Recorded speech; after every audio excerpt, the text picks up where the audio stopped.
Good morning, everybody. Came to a little bit of an epiphany this morning on the issues that are at hand in America today. And I think the solution to all of these things is classical American style nationalism, which I know is kind of a dirty word, but we have to explain what that is. Nationalism, and which is different than nationalism in any other country in the world, just like everything in America is different than everything in any other country in the world. But American nationalism, which is linked to American federalism. And the separation of powers, not only between the three co-equal branches of the federal government, but also between the national government and the states, and also the government in general and the people. And the problem with what the left wants to impose upon us in this country is that it wants to remove all of those ideas and centralize everything. And the way I recognized that was something incredible. So the specter of critical race theory and critical theory in general, as it exists in America and is threatening our very existence as a unique nation among all the nations of the world,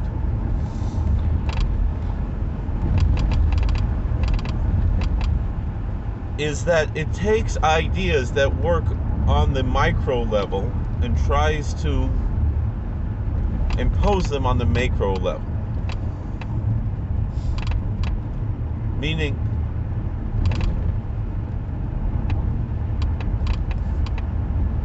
the ideas of identity politics work quite well on a small level, but cannot work on the national level in America. The argument between the Reverend Dr. Martin Luther King and Malcolm X as to how to answer the problems of racial injustice in America. I do not demonize, and when I say Malcolm X, I mean even pre-Hodge Malcolm X.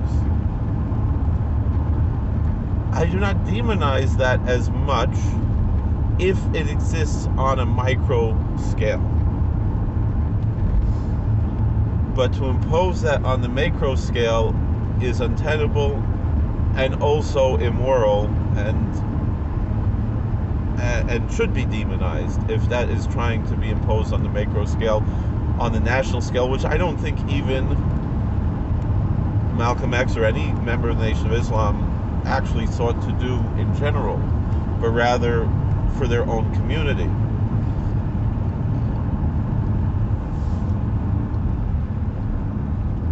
To have small cohesive communities that are united in America under the flag, that works.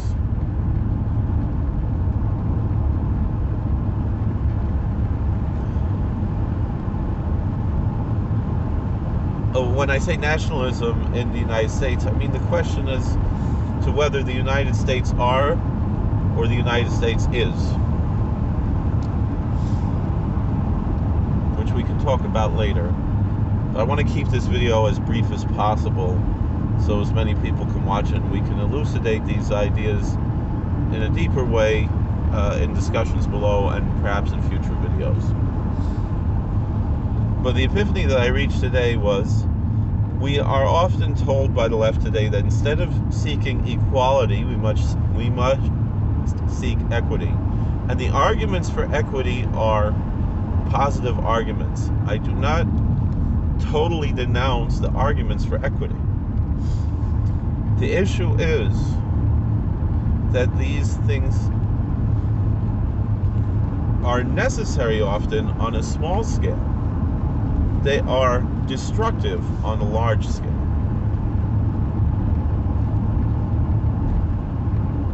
And this is kind of the way that I saw it today. I work right now, and I'm thankful for that, and I hope to be for many more years working in a prison. And I love my job very much.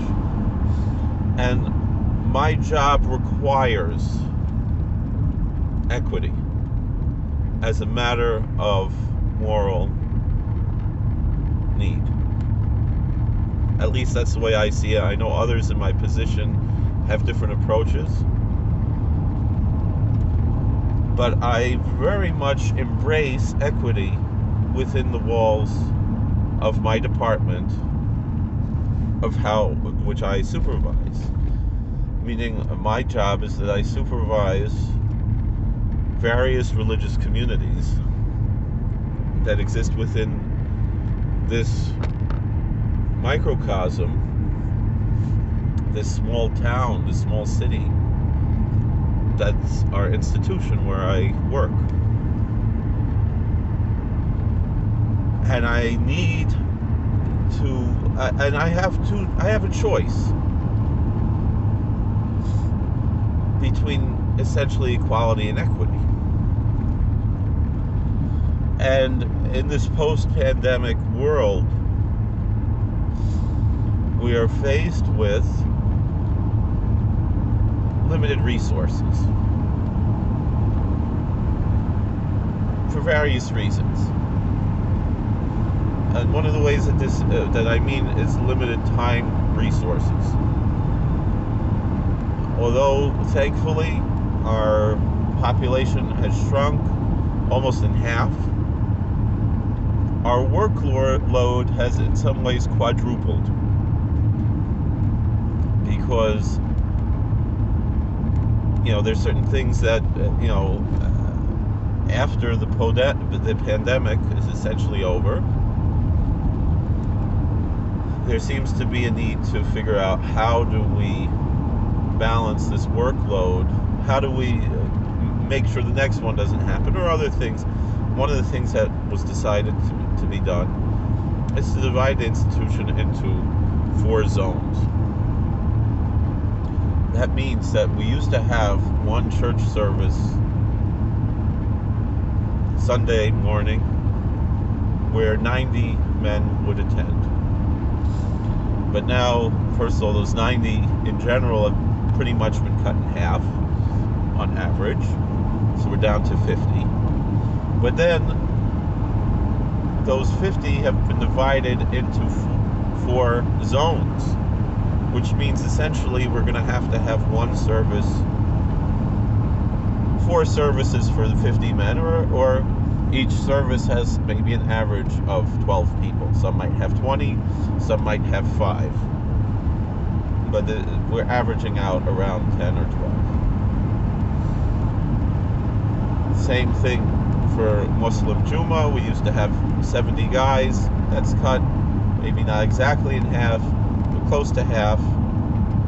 So we'll say about 40 guys, and again, but it's actually more than that.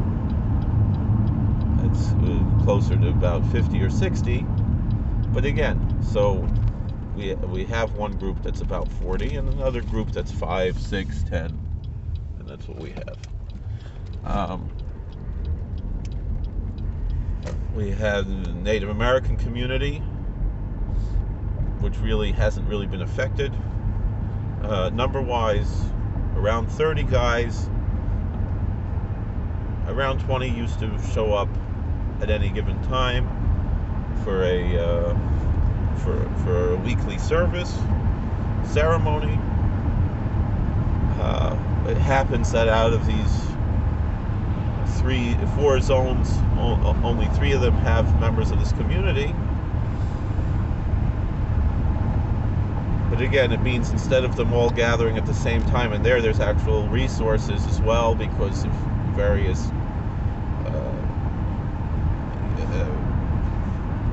herbs and other items that have to be used for the service and are basically communal.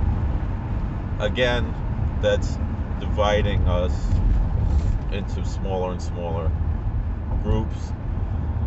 and needing to dedicate more time. Instead of one group that maybe could have had even several hours of time, we have these three groups, and maybe each one gets a little over an hour, and even that might be difficult to maintain.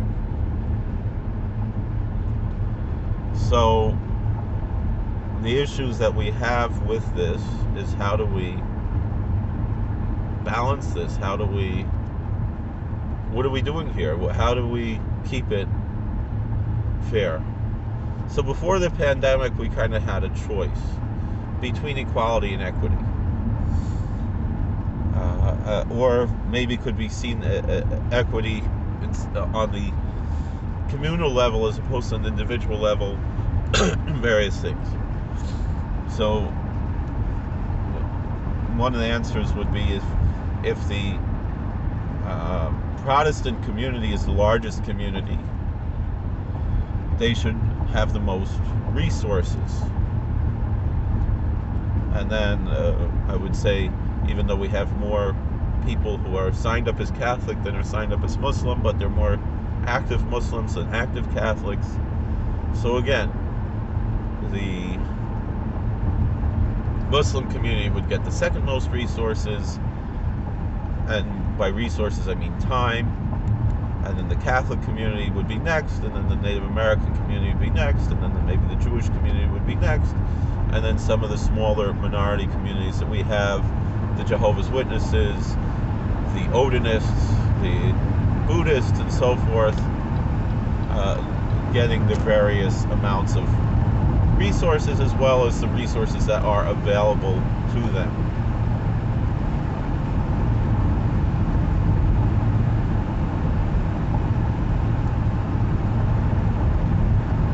So the question then has to be, so how do we balance this? So it could be that before the pandemic, when everyone could gather together at once, the equity would be on the communal level as opposed to the individual level. And so the Protestant community might have 5 events every week, and the Catholic community might have 2 or 3 events a week and maybe 1 extra monthly event. The Jewish community and the Native American community might have 2 events a week, and the Buddhist community and the Jehovah's Witness community might have 1 event a week, and the Odinist community and the Wiccan community might have 1 event a month, and maybe the Rastafarians might have 1 event a year, because that's what we're able to supply. But right now, at least as it is now, our resources are much more limited. We're not allowed to have certain groups come in, certain meaning anyone who's led by a volunteer, their volunteers are not coming in. They're not allowed to come in.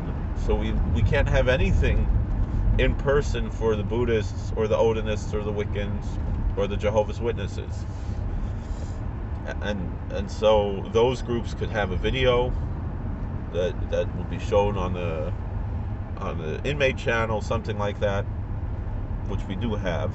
We actually have that for some groups that we never used to serve, like the Nation of Islam and Mormons, and we would have for some of the others if we had resources. But as it is right now, since we're divided into these various groups, so that means those who are served by chaplains are divided into 3 separate groups, almost 3 different prisons,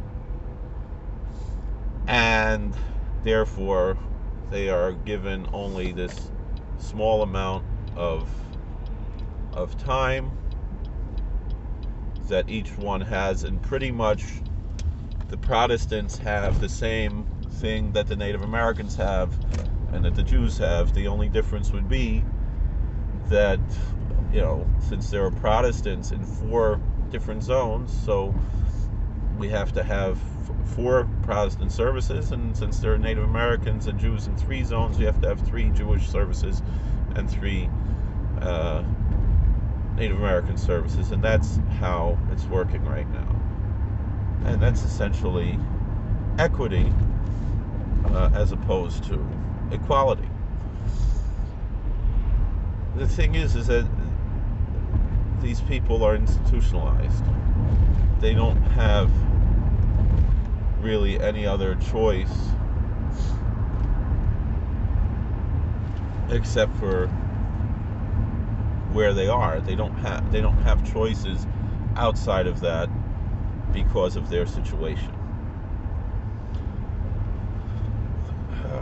Even if it was self-imposed, whatever it is, we're not looking at that right now.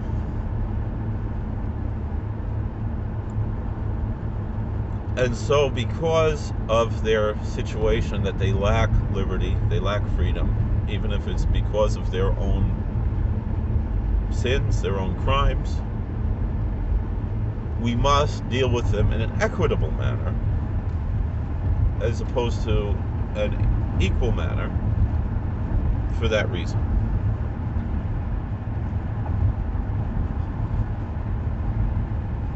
However, on the street, because of the liberties that we have, equality as opposed to equity is the ideal.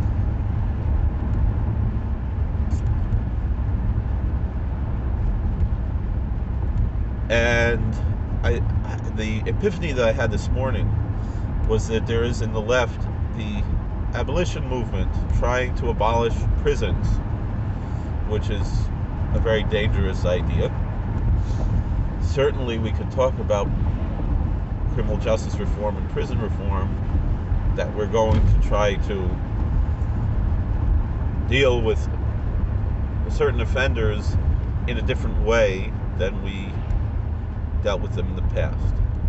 We can learn from our mistakes and our well-intentioned mistakes. That is not the issue here.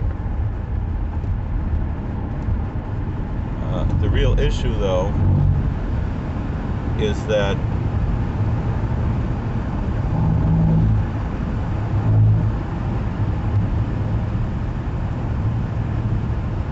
we have this movement, I believe, that the left's idea that they want to, quote-unquote, abolish prisons because they want to turn the whole country into at least a archetypology of a prison, or if not a prison, then at least the DMV.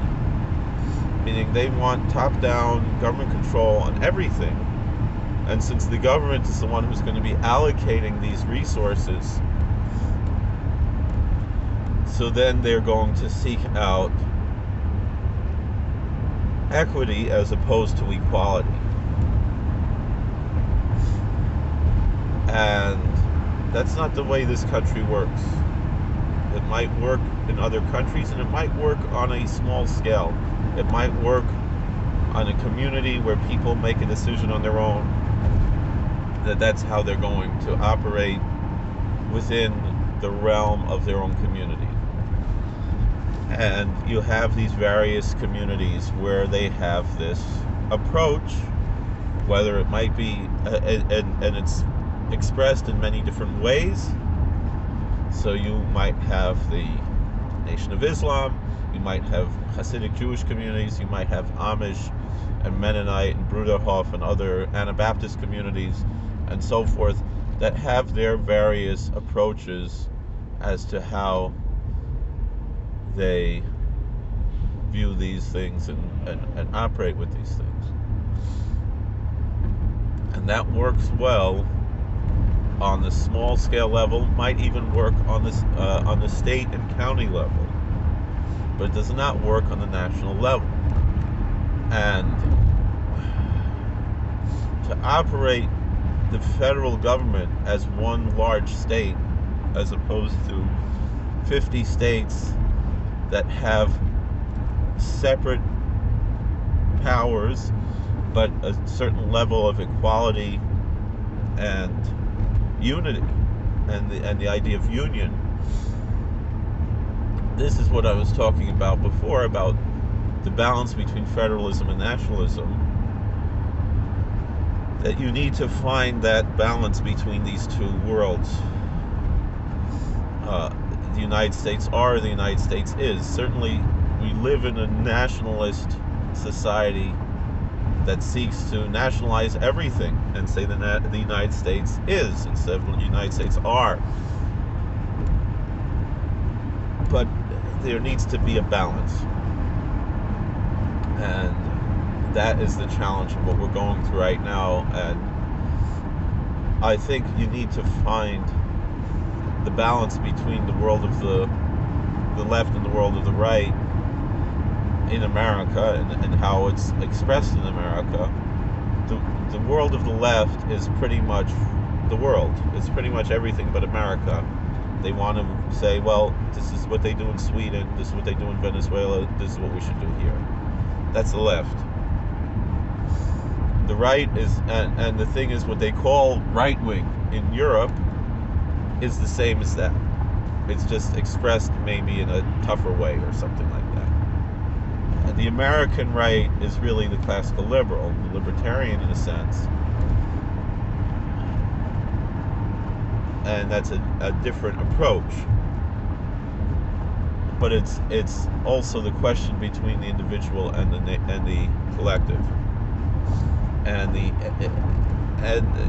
So the American left is the collectivist, and the American right is the individualist. That's really the essential part of it.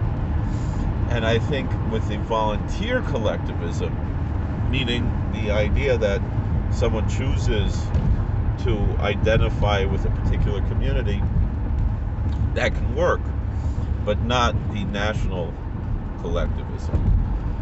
That cannot work in America. America is too big for that to work, and it's almost designed to fail if that's what's embraced in America. And so I think the balance has to be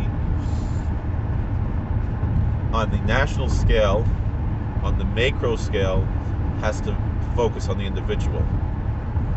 And that's republicanism as opposed to democracy. And on the micro scale, on the state and local scale, on the individual community scale that are volunteer associations, that's where democracy works, because you can opt out of it. Meaning in America, you don't like the Catholic Church, you could join, because they don't ordain women as priests. Well, you could become an Episcopalian.